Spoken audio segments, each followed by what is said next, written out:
Yevseo, everyone, and welcome to I Grew Up a Griswold. At least that's what I tell myself. My name is Tracy Lee, and this is a podcast about opening up little scars, little scabs, little pieces of trauma, I guess you could say, about my life that I have had tucked away, hidden away, put in a little box, whatever you'd like to call it, whatever we do with our emotions, things that we use as coping mechanisms, I guess, for lack of a better term. And my coping mechanism was to turn my past into a Griswold movie or an 80s movie. I chose my family to be a Griswold family. Clark Griswold was my dad in my imagination. And I grew up basically as Molly Ringwald. Any character Molly Ringwald played, I was Molly Ringwald. I know that a lot of people use different coping mechanisms for the trauma, the things that happened in their lives, and those were mine. So I guess you could say that is basically, in a nutshell, what my podcast is about. I do have a brother and sister. I have a mom. I also have a birth mother. Back when I was young, though, they called her my real mother. So it was very confusing. But as I have said in my last couple of podcasts, to give a brief little synopsis about my life, very brief. I was raised a military brat. We lived all over the world. We lived in Germany, we lived in Korea, and we lived in the States.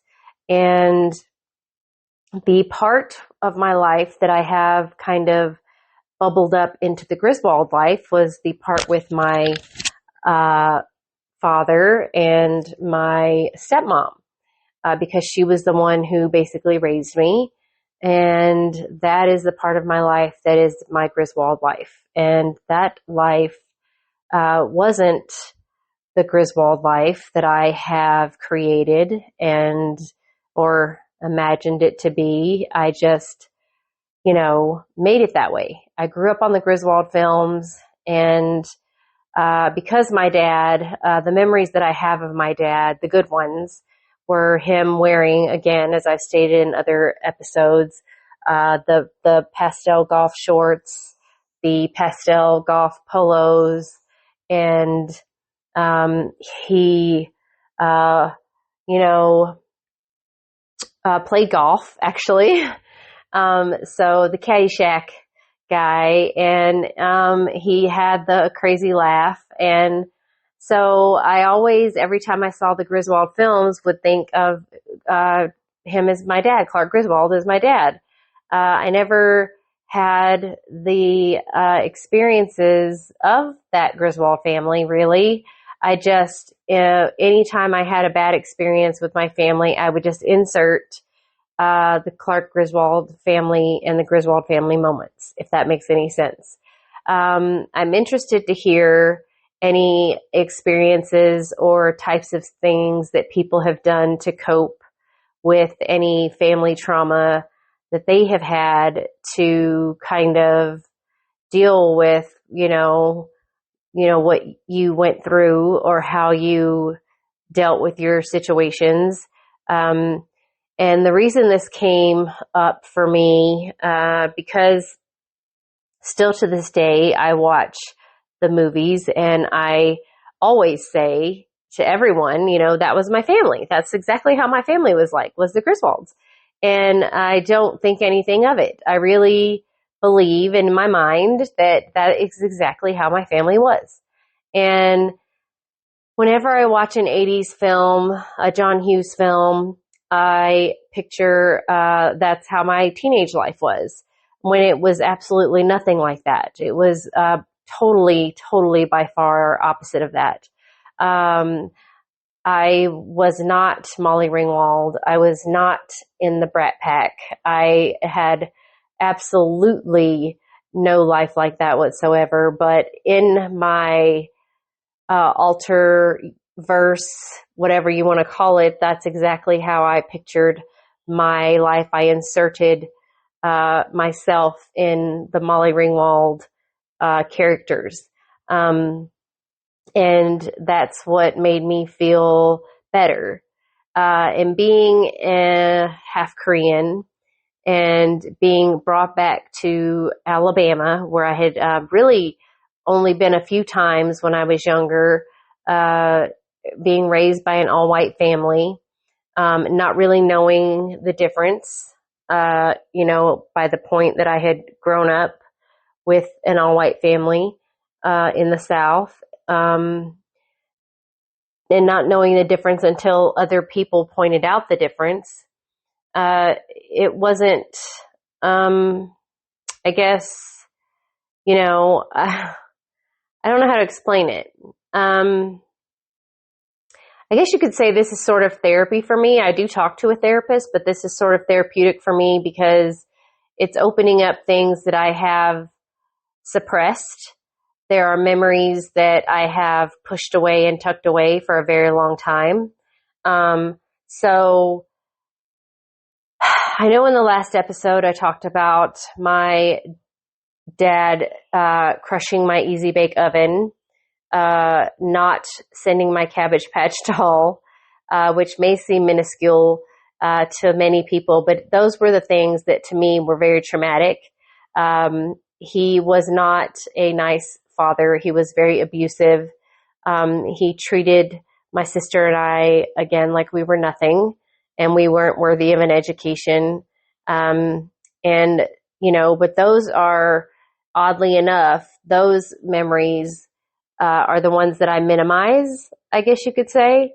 I make those out to be like they weren't as big of a deal. The beatings, the absolute degrading treatment, and like I said in the last episode, if you've ever been beaten with an army belt, whew, man, especially if you get that metal piece at the end, man, that leaves a mark that you can't get rid of for quite some time. And I will tell you one story. When we lived in Germany, I was in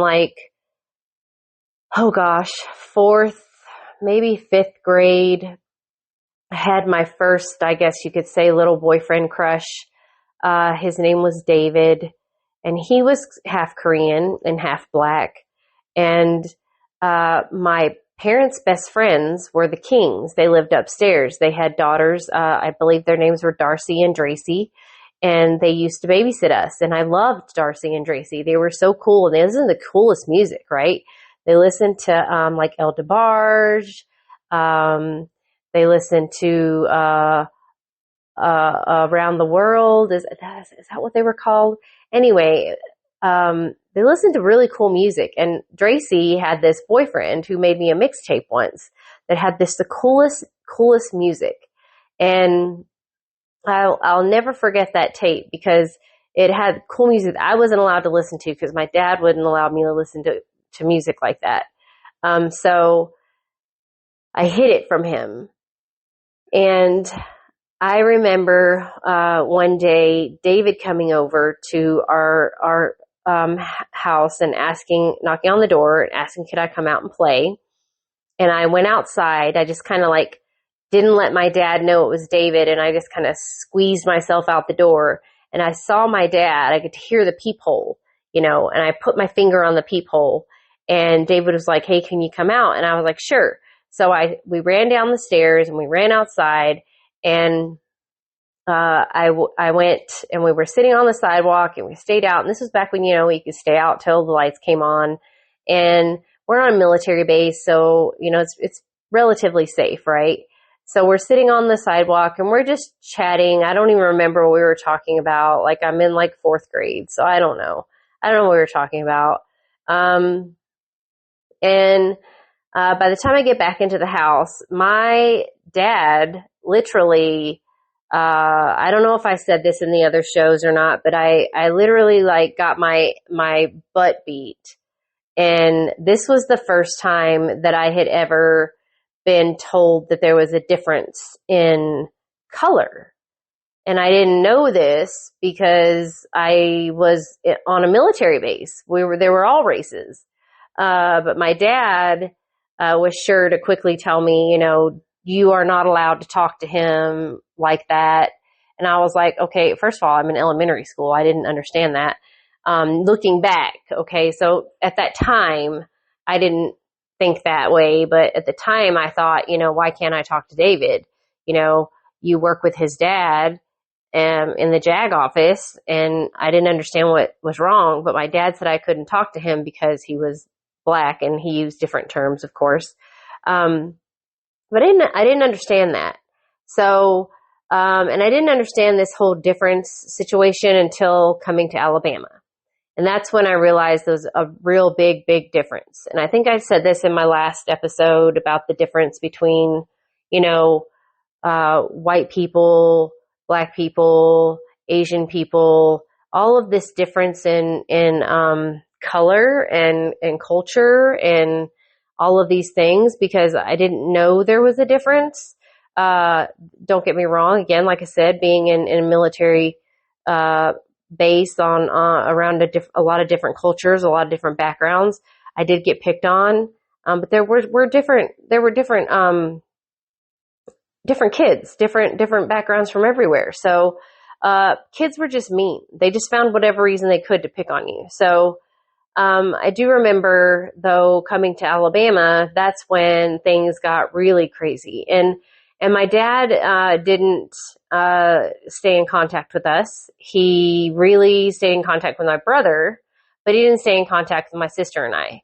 So, I remember when we moved to Alabama and we lived in that 4-room house in Piedmont, Alabama. And like I said, if you don't know where Piedmont, Alabama is, look it up. It's a really, really terrible little, really terrible little town. You would miss it driving through it. There's nothing there. I know today race is a big issue, okay? But, Alabama it's a lot of low income. We call it white trash, but it is very low income white people. And, it's really sad. It's a very sad place.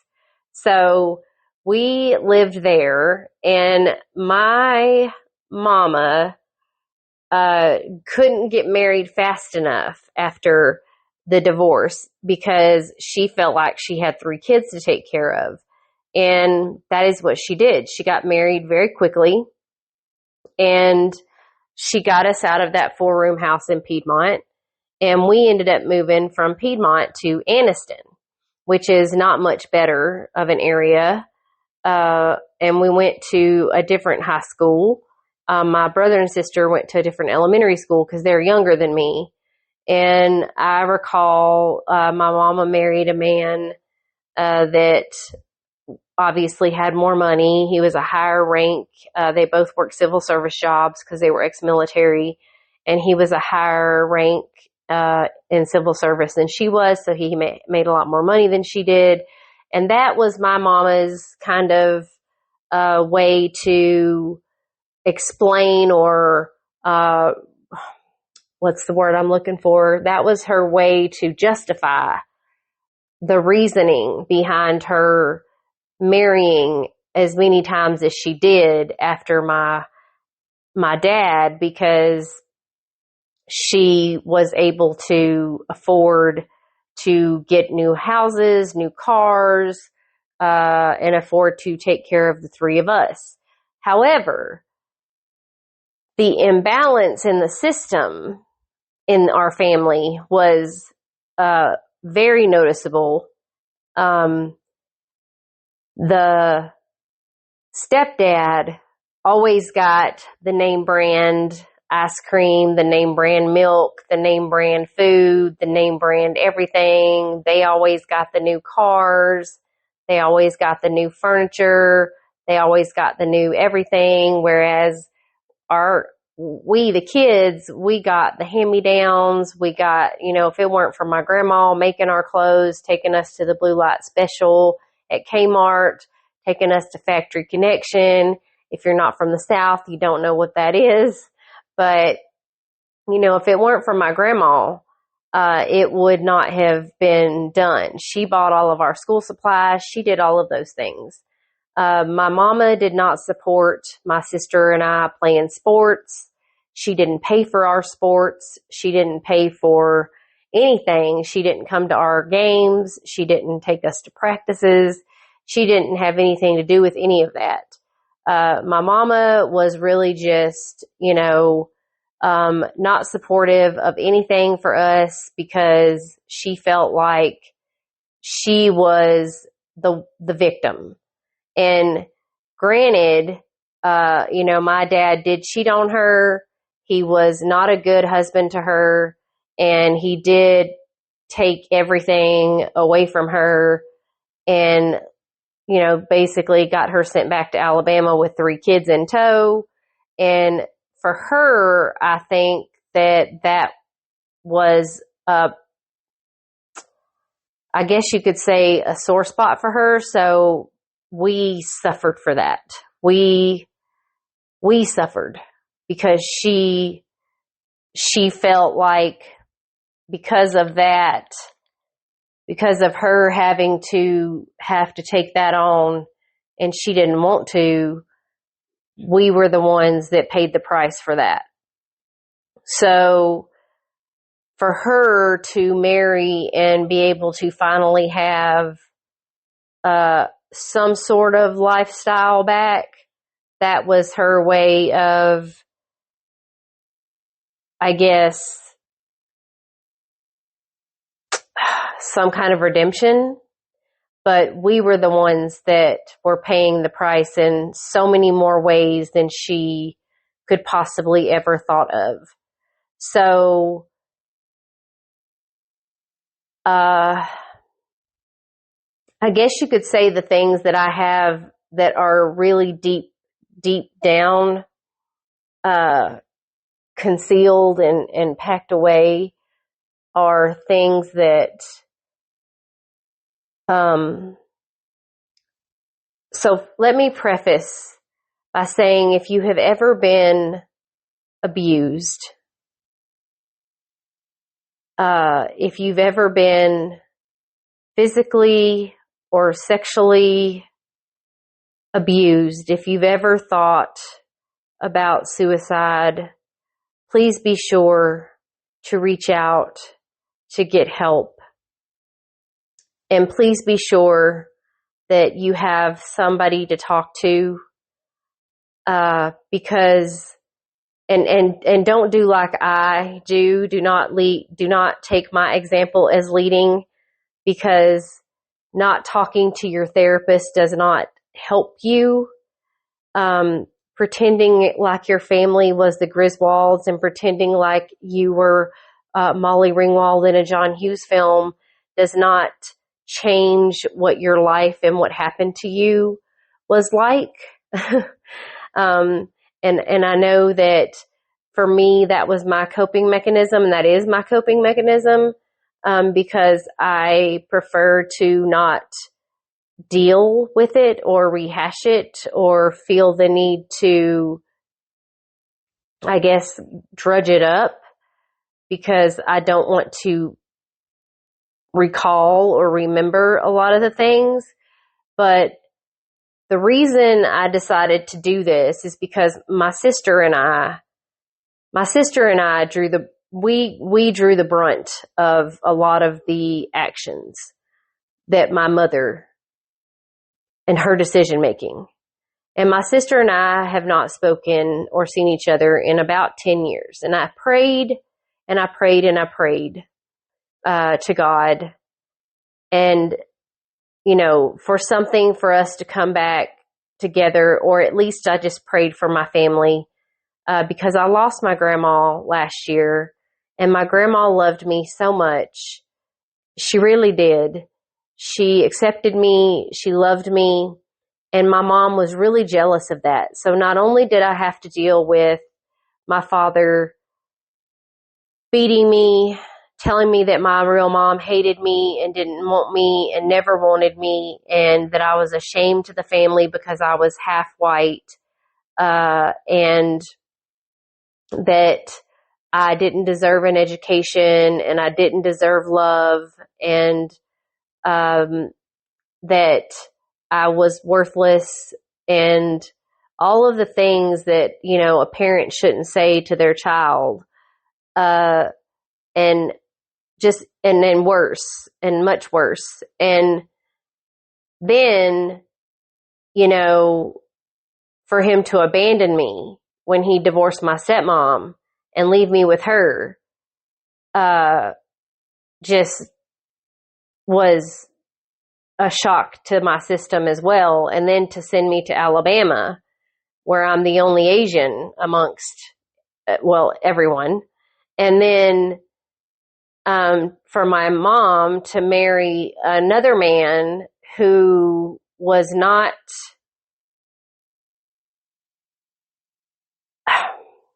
and I still have trouble with this situation because I have really blocked a lot of that marriage, that life out of my life, because until my sister came back into my life just last week, and we were talking about things and going over things, and I honestly have been in denial over what we went through and what, the things that happened to us.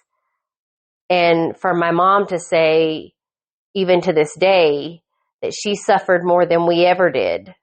My mom says that. My mom says that she suffered more than we ever did. But to hear my sister tell her pain and her story, and to hear the things that happened to my sister, is heartbreaking. And to know, I was there, and to know that it's not a secret. It's not a secret. It's not lost on me, because I know what happened, because I was there. I know the things that happened to us. I just have my part is so compressed and so deep, deeply put away, that that's how I've dealt with it. I do remember, the comments. I remember the catcalling. I remember the whistling. I remember the things, the inappropriateness. I remember a lot of the way that our stepfather treated us. I remember a lot of those things, but I have downplayed them to the point that it was like, it was just the way we grew up. That's how I have kind of explained it to myself, I guess, which is why I put myself in an 80s film, which is why I, I know it sounds crazy. It sounds almost like,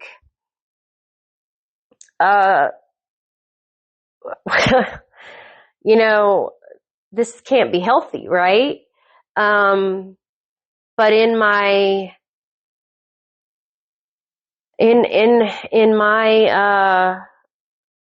making sense of all of this, and I know that none of this makes sense. I know this all sounds nuts, right? But in my way of making this make sense, the way that I'm trying to understand, how could my mother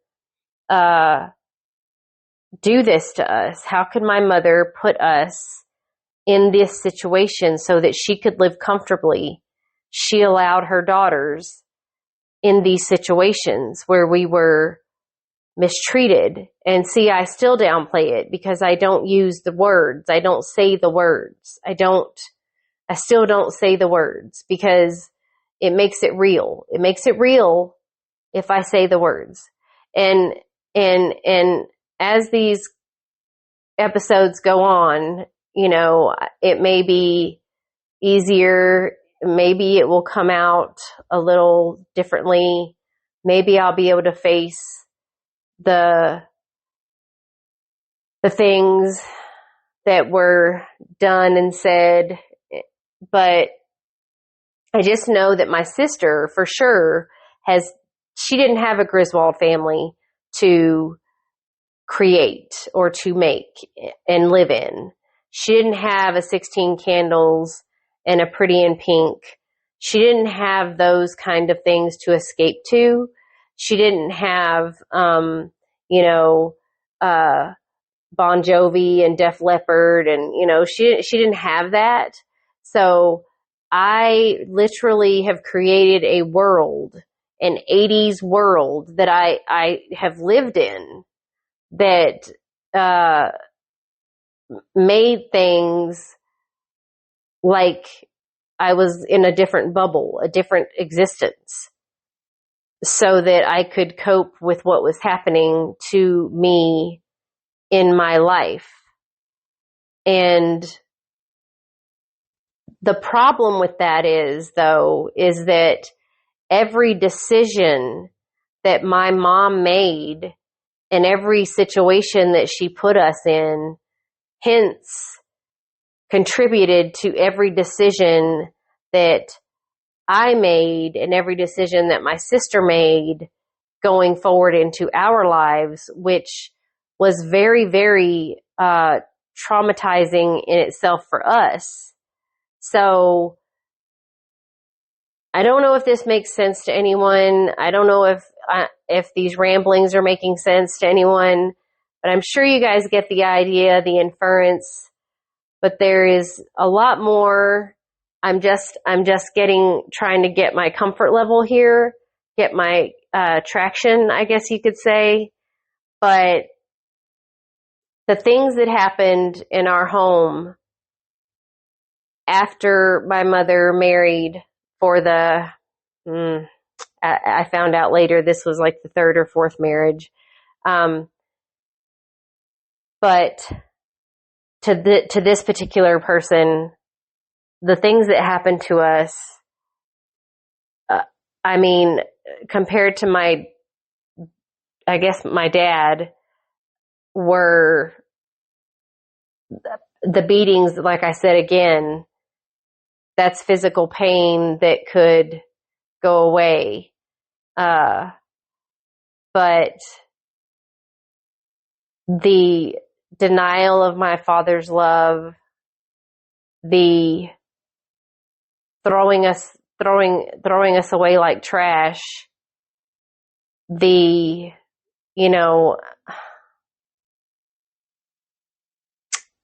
that trauma doesn't go away. So, but then for my mom to marry someone, dare I say, worse or a different kind of worse, was just as bad. And really my mom, she again, like I said, she justifies her actions by saying she had to take care of us kids. But at the same time, she really wasn't taking care of us. Our grandmother was taking care of us. Our mom was getting what she wanted and what she needed, which was a nice house, new cars, all of those things, where we were getting what she thought. I hate to make it sound this bad, but I really feel like in her kind of way, it was, this sounds terrible. I really feel like in her way, it was like, finally she's getting what she wants. And we're finally getting what we deserve, because if it weren't for us kids, she would never have been in this situation in the first place. You know what I mean? I mean, that's just how I know it sounds terrible, but that's just how I feel. And I don't know, I feel terrible for thinking that way, because right now my mom is not healthy. She's not in a good place. Um, and I feel terrible for thinking that way about my mom. But that's again how, and it gets worse. It gets worse, you guys. I don't know how to explain how much worse this gets, but, it does get worse, and it's hard to talk about. It's really, really hard to talk about. So, I will talk more. Hopefully I will be a little better at explaining, instead of just inferring things, but it's still really hard to come out with this stuff. But I hope that some of these conversations will help maybe lead to other people talking, and maybe help lead to other people understanding, what it's like to have a different persona, I guess, um, a different thought of your life than you really thought you had, because that's literally what I did for myself. I literally created a whole different characterization of my life. Again, I made my life a Griswold family, and I made myself a Molly Ringwald character, and I completely immersed myself in John Hughes films, and I truly believed that was my life, even though, here I am growing up in white South Alabama, and my life was nothing like a John Hughes film. So, I don't know. It just was nothing like that. So, I'm sorry if this is a little scattered, but it's how it's coming out in my head. It's very scattered. It's very, because this is the first time I'm ever really talking about these things. So, again, if anyone out there has suffered physical abuse, verbal abuse, sexual abuse, mental abuse, it has ever thought of suicide or is thinking of suicide, please, please, please understand that you are not alone, and there is people that are willing to listen to you, and you have someone, even if it's a complete stranger, that cares about you. Jesus does love you, and he does listen to your prayers. And I know this because I prayed for my sister, and she's back in my life. And even though it is dredging up some pretty traumatic memories, I know that I wasn't alone. She was there. I was there. And even though I have pushed my trauma way deep down, she is still suffering the trauma because she didn't have the outlet that I did. So I just want you all to know that God loves you. And I hope that if you have any comments or any questions, anything that you would like to say, please reach out to me on my Instagram at halfandhalf1974, or my Facebook at Tracy Lee, or my Twitter at Racy with 4 zeros. Or you can also check out my YouTube channel, The Alternate Point of View. You can also email me at RACEY with 4 zeros at gmail.com. And please leave comments, share, follow this podcast, and let me know what you think. And, ask questions, because it'd probably be easier to get more out of me if you ask questions. And I would love to hear anyone else's stories. And just, if this helps anyone in any way, that's what I would love to do. Thank you so much. Kamsahamnida.